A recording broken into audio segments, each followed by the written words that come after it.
Cap Santé. Proposé et présenté par le docteur Sarah Longer. Votre nouveau magazine santé à regarder en complément d'une alimentation variée et équilibrée d'un mode de vie sain. Pour découvrir, s'informer et rester en bonne santé, suivez Cap Santé. Et bonjour, je suis le docteur Sarah Longer. Et aujourd'hui, on se retrouve pour parler d'un organe extrêmement important, l'œil. Vous voyez ici des appareils qu'on utilise en ophtalmologie régulièrement. Et on va vous parler d'une toute petite partie de cet œil qui fait à peu près 2 mm avec le docteur Samy Fauré. Bonjour. Bonjour. L'idée, c'est qu'on comprenne un petit peu ce que ça représente la macula dans l'œil, puisqu'elle sert énormément pour la vision des détails. Vous en avez besoin au quotidien pour reconnaître les gens, pour conduire votre voiture, pour écrire. Et j'aimerais comprendre, Samy, en fait, cette macula plus précisément, à quoi elle sert ?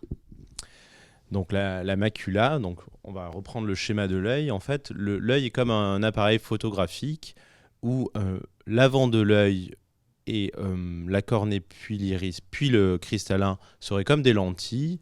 Et la rétine correspond entre guillemets à la pellicule. C'est la zone de l'œil en fait qui va filtrer et capter les rayons lumineux pour transmettre les informations au cerveau.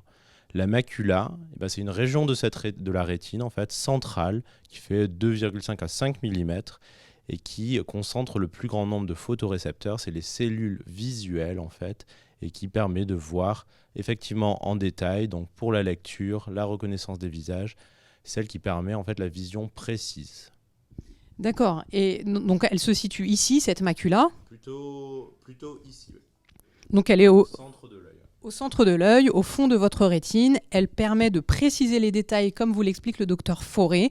Et donc cette macula, parfois, il peut y avoir des pathologies, il peut y avoir des choses qui ne vont pas à ce niveau-là, qui feront qu'on ne va plus très bien voir, c'est ça ? Donc effectivement, il y a plusieurs pathologies ophtalmologiques qui touchent la macula et qui vont entraîner des symptômes, en fait, qui vont rentrer dans un syndrome maculaire. Et donc ces symptômes, on en entend beaucoup parler dans la prévention de la DMLA, c'est les déformations des lignes que l'on appelle métamorphopsie. Au lieu de voir les lignes du journal complètement droites, elles vont être déformées comme des vaguelettes. On peut aussi avoir une tache centrale sombre ou grise qui vient gêner la vision en plein milieu, et ça, c'est ce qu'on appelle un scotum central. Et puis, ça peut se manifester aussi chez certains patients simplement par une sensation de baisse d'acuité visuelle ou de flou. D'accord. Donc là, les symptômes que Samy vient de vous décrire, ils doivent vous alerter. Donc, vous les avez bien entendus, vous pouvez les réécouter si jamais vous les avez. Vous pouvez consulter quand même assez rapidement dans les 24 heures ou 48 heures, c'est ça ? C'est ça. Quand on a des métamorphopsies ou un scotum central ou une baisse d'acuité visuelle, il ne faut pas tarder et consulter son ophtalmo effectivement dans les 24 à 48 heures. Oui. On vous parle de tout ça parce que actuellement, ce sont les journées de la macula. Donc du 24 au 28 juin 2019, vous pouvez, si vous avez ce genre de symptômes, aller dans un centre de référence, par exemple l'hôpital de La Rochelle ici, ou dans des cabinets privés qui sont répertoriés sur le site internet journée-du6macula.fr. Selon où vous vous situez en France, vous pouvez chercher un centre qui n'est pas très loin de chez vous et pendant cette semaine, vous allez avoir des créneaux disponibles où des ophtalmologistes vont vous voir gratuitement, sans dépassement d'honoraires, pour essayer de dépister ces pathologies liées à la macula. Alors si on rentre dans le détail, Samy, de ces pathologies liées à la macula, on parle de différentes maladies. Est-ce que tu peux nous les expliquer brièvement ? Donc la pathologie qui touche les patients âgés de plus de 55 ans, et en moyenne c'est plutôt aux alentours de 65-70 ans, c'est la dégénérescence maculaire liée à l'âge. Donc c'est une pathologie, une maladie qui touche la macula, en fait, qui évolue en plusieurs stades. Le stade initial, qu'on appelle maculopathie liée à l'âge, c'est la présence de débris sous la rétine, en fait, qui peuvent entraîner des déformations de la rétine. À ce stade-là, le patient est asymptomatique et ne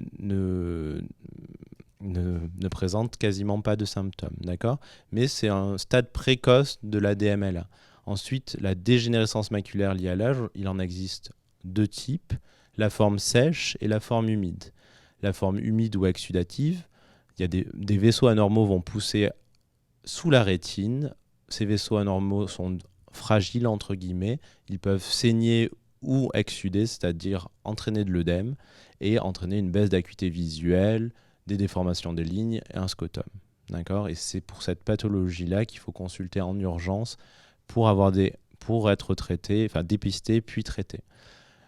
L'autre forme de DMLA, c'est la DMLA sèche, qui elle se manifeste par plutôt un amincissement progressif de la rétine et pour lequel, pour le moment, il n'y a pas de traitement actif.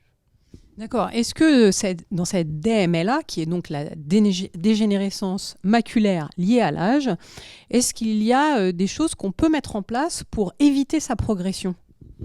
Donc la dégénérescence maculaire liée à l'âge, il y a de nombreuses études qui ont essayé d'évaluer les facteurs de risque de la DMLA et les facteurs qui ressortaient, donc les facteurs environnementaux, sont plus précisément le tabac, puisqu'on sait qu'un patient tabagique a 4 fois plus de chances de développer une DMLA qu'un patient qui ne fume pas.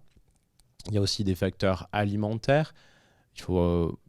L'alimentation pauvre en oméga 3, en pigments tels que la lutéine, la zéaxanthine, le zinc ou la vitamine C, seraient des facteurs de risque de développer cette DMLA. Donc, une alimentation relativement équilibrée avec tous ces facteurs que j'ai décrits plus tôt préserverait de la DMLA. Et malheureusement, il y a un des facteurs sur lequel on ne peut pas jouer, c'est le facteur génétique. Et donc, effectivement, il y a un côté héréditaire. Donc, quand on a des parents ou de la famille qui a de la DMLA, malheureusement, on a plus de chances d'avoir une DMLA que la population générale. Donc vous avez entendu, arrêter de fumer, déjà c'est une bonne chose pour éviter la DMLA. Et Samy, vous citez les oméga 3, donc c'est-à-dire les bonnes huiles, l'huile d'olive, l'huile de colza, qui sont justement des protecteurs au niveau de la macula. Et il vous citait aussi des antioxydants que vous pouvez trouver dans les myrtilles. Donc toujours l'alimentation qui est intéressante et importante pour notre santé pour éviter ce genre de pathologie. Alors, il n'y a pas que l'âge dans la pathologie qui intervient sur la macula, mais aussi d'autres pathologies chroniques, puisqu'on suit, c'est ça, des patients diabétiques qui vont développer des problèmes liés à la macula, n'est-ce pas ? Alors là, oui, on passe sur une autre pathologie. Effectivement, le patient diabétique, dans le cadre de son diabète, peut développer des pathologies oculaires. Donc, à la fois la rétinopathie diabétique, qui est plutôt une pathologie périphérique, mais qui peut se compliquer malheureusement d'œdème maculaire. D'accord ? Et donc cet œdème maculaire, il va entraîner les mêmes symptômes que la DMLA, c'est-à-dire des baisses d'acuité visuelle, des déformations des lignes, une tache centrale. L'œdème maculaire qui n'a pas la même physiopathologie que la DMLA, mais qui entraînera les mêmes symptômes.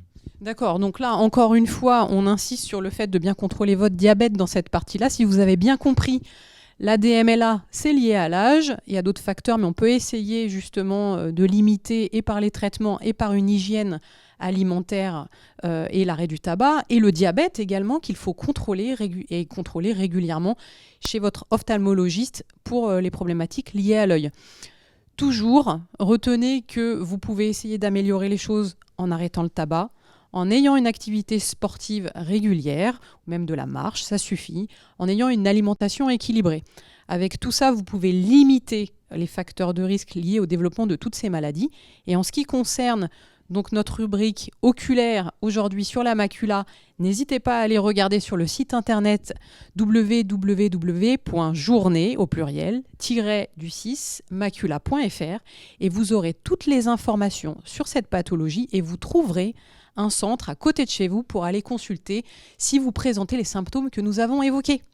Merci à tous et merci beaucoup Samy pour cet entretien spécial sur l'œil. On en a tous besoin et on a vraiment besoin de le conserver en bon état. Donc prenez soin de vous et à très bientôt. Au revoir.